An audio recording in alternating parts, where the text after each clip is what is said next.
Hola chicos, buenas tardes, bienvenidos una vez más a Anatomía Macroscópica. Yo soy la doctora Joyce Tolati y el día de hoy vamos a hablar de trayecto inguinal y región crural. Para comenzar a hablar del trayecto inguinal, primero debemos conocer qué es el ligamento inguinal. Cuando estudiamos, dependiendo de la literatura, podemos encontrar a este elemento con el nombre de arcada crural, arcada femoral, ligamento de falopio, de paupar, vesalio, cintilla de Thompson, cintilla iliopubiana, arco inguinal, tracto iliopúbico, entre otra gran cantidad de nombres. Entonces, lo importante es que recuerden que existen estos nombres y que al utilizarlo, dependiendo de la literatura, se están refiriendo al mismo elemento. Pero, ¿qué es el ligamento inguinal?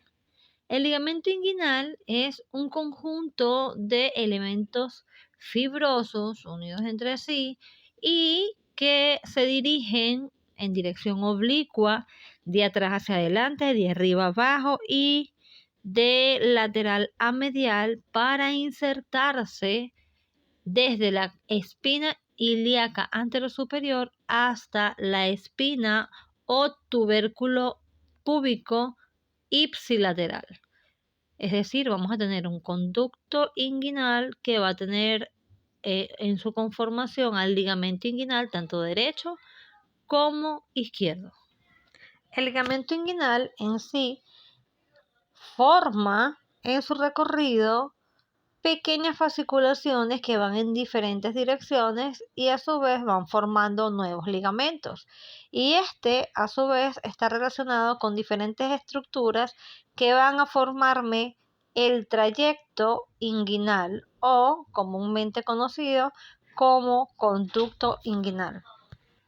Anteriormente les había comentado que como tal no es un conducto, porque un conducto es un elemento tubular que comunica una porción, órgano o cavidad con otra y que presenta paredes propias. Sin embargo, el trayecto inguinal como tal tiene o limita con diferentes estructuras musculares, pero a pesar de esto, ninguna de estas paredes le son propias. Acá hacia la parte más lateral entonces tenemos a la cresta ilíaca anterosuperior, a través de la cual se inserta el ligamento inguinal. Este va a descender de manera oblicua hasta llegar a la espina pubiana o tubérculo del pubis. Arriba y hacia lateral entonces podemos ver cómo la fascia ilíaca se une o está en estrecha relación con el ligamento inguinal.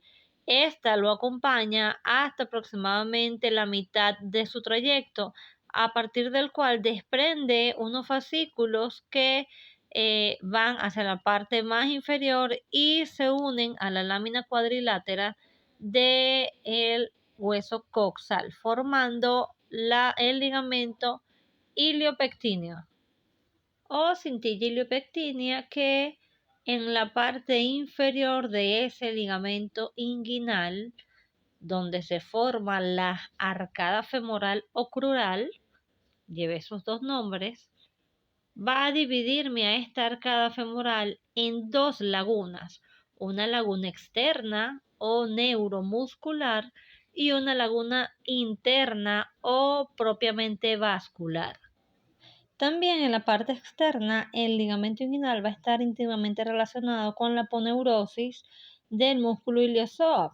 Este músculo iliopsoas va a ser el que va a ocupar la laguna externa o laguna neuromuscular, por eso su nombre, músculo y nervios.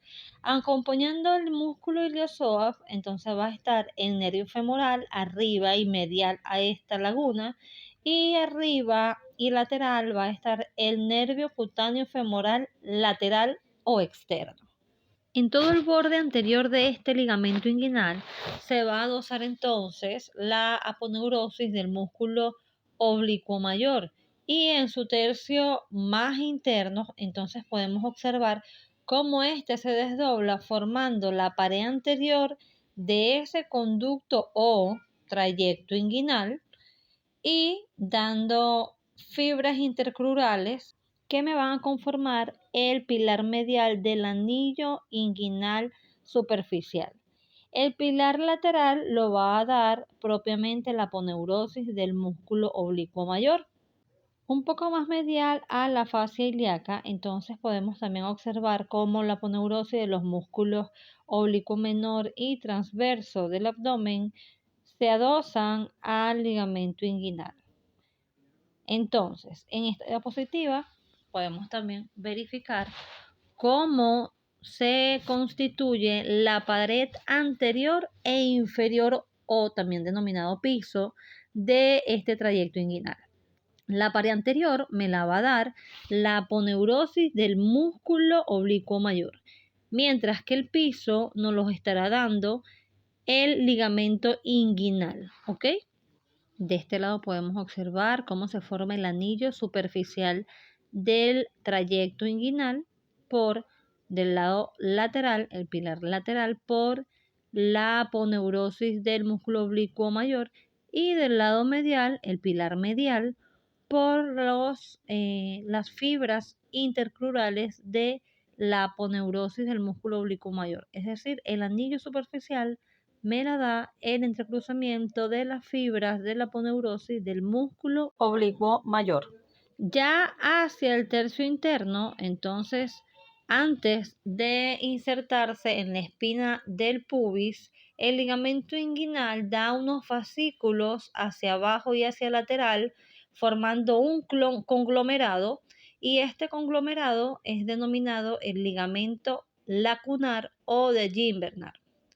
También nos va a dar unos fascículos de ligamentos que van a formar el ligamento reflejo que vamos a observar hacia arriba, hacia medial y posterior. Bien, entonces vemos acá cómo este ligamento de Gimbernar va a formar el límite interno o medial de la laguna interna y al mismo tiempo del anillo femoral. Este ligamento a su vez se prolonga hacia lateral y uniéndose con la fascia o aponeurosis del músculo pectíneo, que es este que está aquí abajo, más el periósteo de la lámina cuadrilátera del hueso coxal, que es este que está aquí abajo, van a unirse y me van a formar el ligamento pectíneo o ligamento de Cooper, el cual se va a prolongar siendo el piso de la laguna interna y que se prolonga hasta el ligamento iliopectíneo o cintilla iliopectínea. ¿Ok? De este ligamento de Cooper o ligamento pectíneo, entonces van a surgir dos tabiques. Estos dos tabiques me van a dividir en tres celdas a la laguna interna. Entonces, la celda más medial o interna va a ser la celda linfática, donde van a estar los ganglios inguinales profundos, y de estos el más importante es el ganglio de Cloquet. En la celda media entonces estaría destinada a la vena que justo antes de pasar por debajo del ligamento inguinal es vena femoral, y luego de pasar a través de este y llegar a la cavidad pélvica es denominada vena ilíaca externa. En la celda lateral entonces estaría la arteria de la región. Esta arteria es la arteria femoral una vez que llega o egresa del ligamento inguinal, y antes de pasar por debajo del ligamento inguinal es denominada arteria ilíaca externa.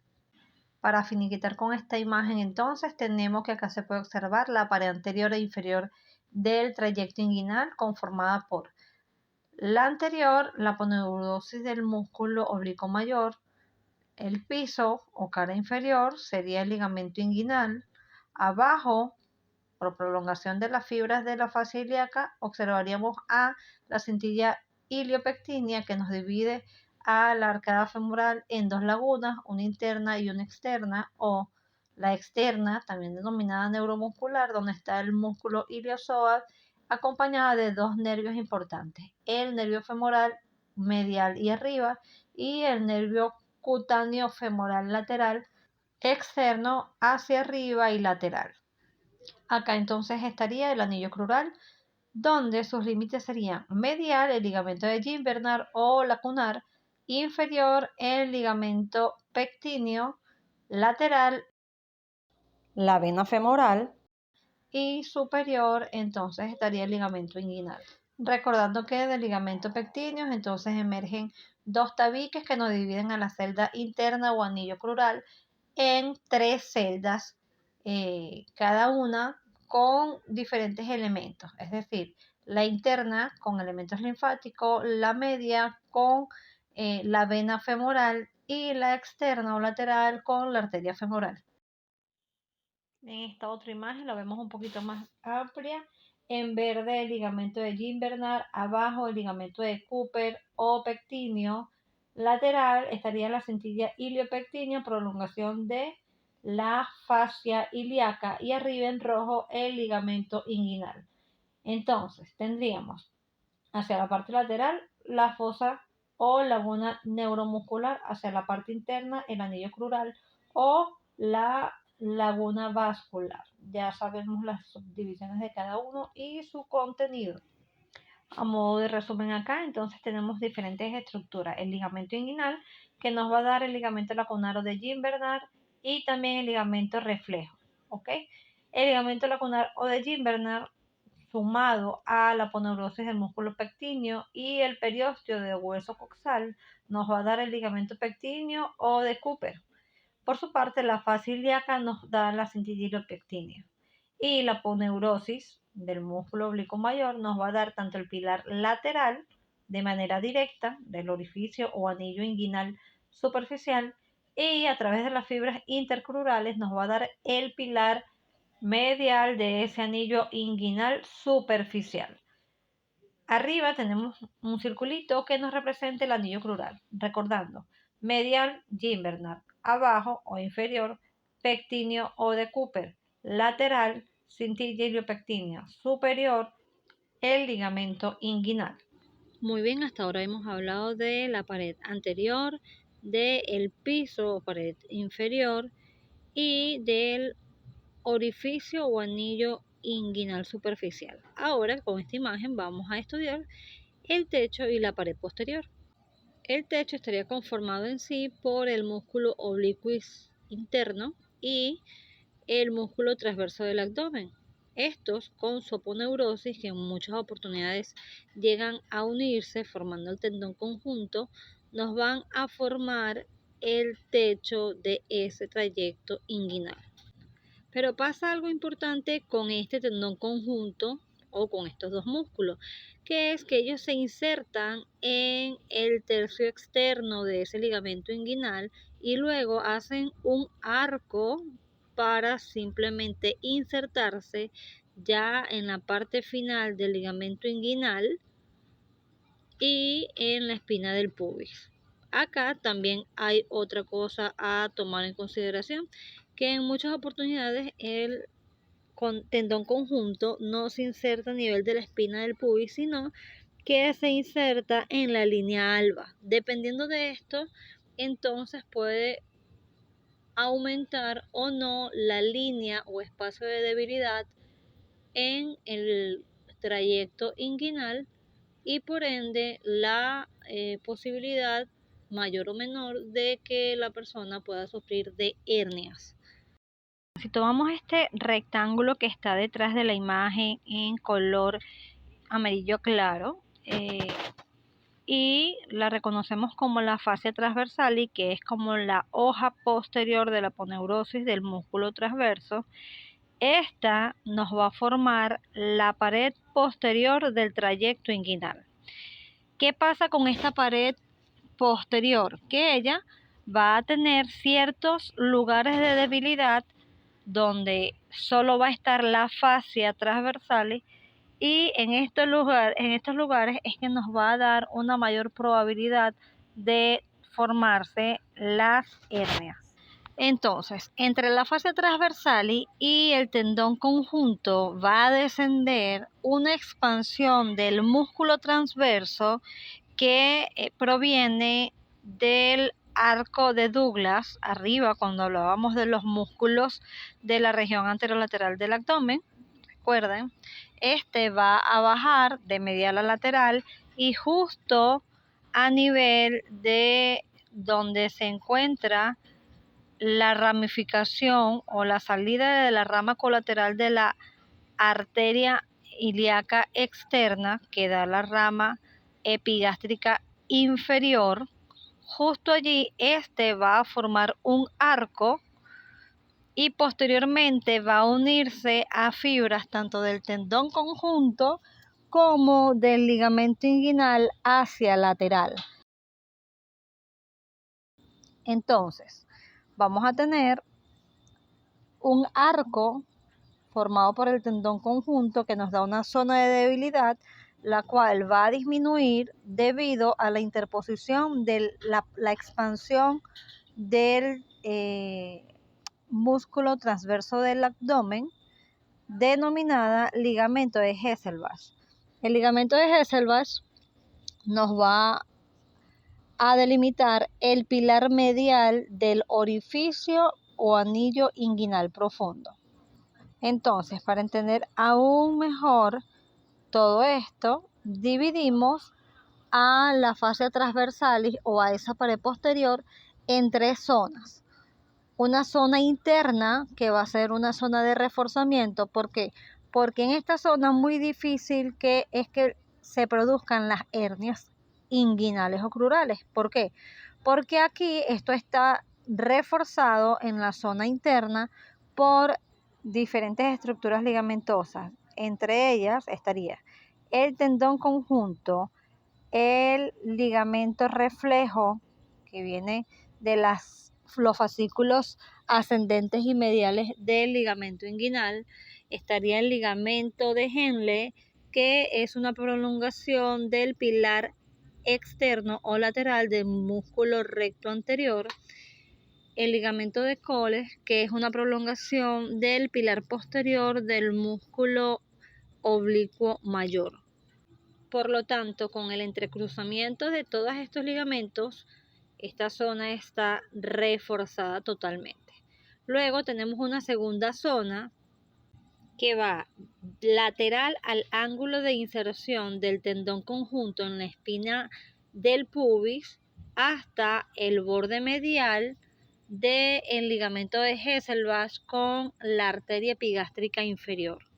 Esta zona se describe como un triángulo. Este triángulo es denominado el triángulo de Hesselbach, el cual está delimitado por inferior el ligamento inguinal, medial por el tendón conjunto y lateral va a estar delimitado por la arteria epigástrica inferior y el pilar medial del ligamento de Hesselbach. Es a nivel de este triángulo que salen o protruyen las hernias inguinales directas. ¿Qué pasa cuando el tendón conjunto no se inserta en la espina o tubérculo del pubis?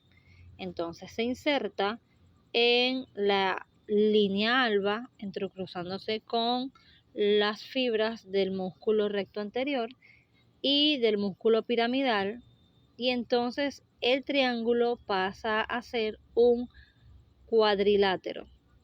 Al ser un cuadrilátero, ya tiene otro nombre, y sería el cuadrilátero de Hesser, aumentando en este caso el espacio a través del cual pueden protruir las hernias.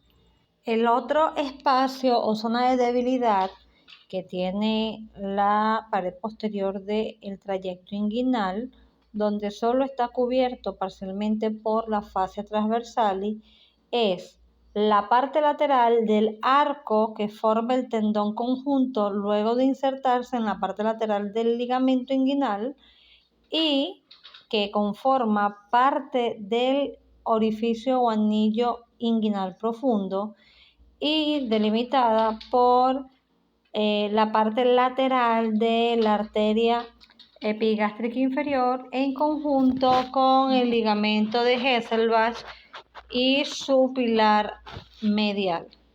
Entonces, a nivel de esta debilidad, estaría conformándose el anillo inguinal profundo, donde la parte medial está dado por el ligamento interfabiolar y la arteria epigástrica inferior, y el resto del anillo por las fascias transversales, a veces arriba en la parte superior, por el tendón conjunto. A través de este anillo y dependiendo del diámetro del mismo, van a protruir las hernias indirectas. En este corte sagital del canal inguinal, entonces podemos observar muchísimo mejor todas las paredes, el techo, el piso y los elementos que están relacionados con el mismo. Adelante, luego de la piel, el tejido celular subcutáneo con sus dos capas, tanto escarpa como camper, tenemos ya a la aponeurosis del músculo oblicuo externo, que es quien nos da o nos hace la pared anterior del trayecto. Arriba podemos ver el techo de este trayecto, conformado por el músculo oblicuo interno y el músculo transverso del abdomen. Abajo, el piso está conformado por el ligamento inguinal y detrás la pared posterior conformada por las fascias transversales. Acá en este corte podemos observar cómo de las arterias ilíacas externas salen la epigástrica inferior, tanto a nivel de la vena como de la arteria, y estas con el ligamento interfabiolar o de Hesselbach, que es la prolongación inferior del músculo transverso del abdomen a nivel de la arcada de Douglas, nos va a dar el límite o pilar medial del orificio que están observando aquí, el orificio o anillo inguinal profundo, que es el que nos da la comunicación de la cavidad pélvica con la región inguinal genital, recordando la importancia de la región inguinal porque es el que nos da la comunicación entre la región pélvica y el miembro inferior. De esta manera, entonces, tenemos conformados los 4 límites o continentes del trayecto inguinal. Ahora, vamos a hablar del contenido. El contenido va a depender de si el sujeto que se esté evaluando es masculino o femenino. Si el sujeto es masculino, entonces el contenido del trayecto inguinal va a estar conformado por el cordón espermático y este a su vez por el músculo cremaster, las arterias y las venas espermáticas que conforman el plexo pampiniforme y el conducto deferente. Aparte, el componente nervioso va a estar conformado por el ramo genital del nervio ilioinguinal y el ramo genital del nervio genitofemoral.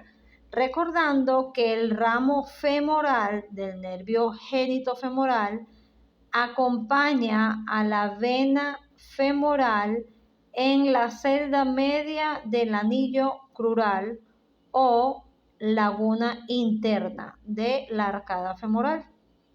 Tanto en hombres como en mujeres pueden verificar en la imagen de las celdas cómo este nervio o este ramo femoral del génito femoral acompaña a la vena femoral en la celda media de la laguna interna o vascular, tanto en hombres como en mujeres, y lo van a observar lateral o externa a dicha vena. Ahora bien, si el objeto en estudio es uno femenino, entonces en vez de cordón espermático vamos a tener el ligamento redondo del útero, los vasos sanguíneos, es decir, vena y arteria para el ligamento redondo del útero, y de igual manera que en el hombre estarían los ramos genitales tanto del nervio ilioinguinal como del nervio genitofemoral. Nuevamente acá les dejo un esquema resumen de la parte del contenido de este trayecto inguinal, tanto en hombres como en mujeres. En cuanto a las relaciones posteriores de este trayecto inguinal, entonces conseguimos que son las más importantes y están relacionadas con el peritoneo. Este tiene relación con el peritoneo a través del tejido extraperitoneal. En sí, el peritoneo va a cubrir o a tapizar la cara profunda de los músculos de la pared abdominal y se refleja abajo y hacia atrás en contacto con la fosa ilíaca. Existe un tejido celuloadiposo, es decir, grasa, que se acumula en el ángulo diedro formado por las paredes abdominal y pelviana. Es el espacio retroinguinal, es decir, el espacio de Bogros, que disminuye lateralmente y se ensancha o engruesa en sentido medial. Allí es donde se contacta con el espacio retropúbico o espacio de Rexio. En este espacio de Rexius, entonces, se van a observar tres cordones verticales. En la línea media, el ligamento umbilical medio o mediano, que es vestigio obliterado del conducto uraco. Este conducto uraco o ligamento umbilical medio va desde la región umbilical a el vértice de la vejiga. A ambos lados de este ligamento umbilical medio, entonces estaría el ligamento umbilical medial, que es un cordón fibroso de la arteria umbilical, la cual está obliterada desde el nacimiento. Y un último grupo de pliegues, uno a cada lado, correspondiente a la arteria epigástrica inferior, rama, ya veíamos anteriormente, de la arteria ilíaca externa. Esta última relacionada directamente con el orificio o anillo inguinal profundo, porque como ya recordábamos, esta está en el pilar medial de este anillo. ¿Por qué? Porque va en compañía del ligamento de Hesselbach o interfabiolar. Cada uno de estos cordones levanta el peritoneo que los está cubriendo o tapizando, formando unos pliegues. Entre pliegue y pliegue, entonces, se van a conformar las fosas inguinales. La fosa inguinal media estaría entre el uraco y el pliegue umbilical medial. Corresponde a la vejiga. La fosa inguinal medial estaría entre el pliegue umbilical medial y las arterias epigástricas inferiores. Y el lateral estaría por fuera de las arterias epigástricas inferiores, es decir, la fosa lateral no tiene límites. Estas se relacionan fosa media con la vejiga, fosa medial con el anillo femoral y fosa lateral con el anillo inguinal profundo y las hernias que por él protruyen. Y son importantes para poder abordar de manera extraperitoneal o preperitoneal a estas hernias, siendo abordadas, como ya les dije, de una manera extraperitoneal o preperitoneal y garantizándole al paciente menor lesión de los tegumentos de la pared abdominal por la vía anterior. Por último, quiero dejarles esta imagen donde se ven delineadas en verde las diferentes porciones del ligamento inguinal, como él da fasciculaciones hacia abajo, formando el ligamento lacunar o de Gimbernat, como da hacia medial, arriba y posterior para formar el ligamento reflejo, y como este está reforzado por la fascia o aponeurosis del músculo oblicuo externo o mayor, formando la cara anterior o la pared anterior del trayecto inguinal, y aunado a este, formando también esta aponeurosis, de manera directa el pilar lateral del anillo inguinal superficial y de manera indirecta a través de las fibras intercrurales que de este se desprenden, el pilar medial del mismo. Anillo inguinal profundo a trasluz, el techo y la pared posterior que en teoría sería la fascia transversalis con sus zonas de debilidad donde no se encuentra el tendón conjunto. Con esta imagen culminamos la clase del día de hoy. Nos escuchamos en otra clase de anatomía macroscópica acá bien live en la Universidad de Oriente, Núcleo Anzoátegui.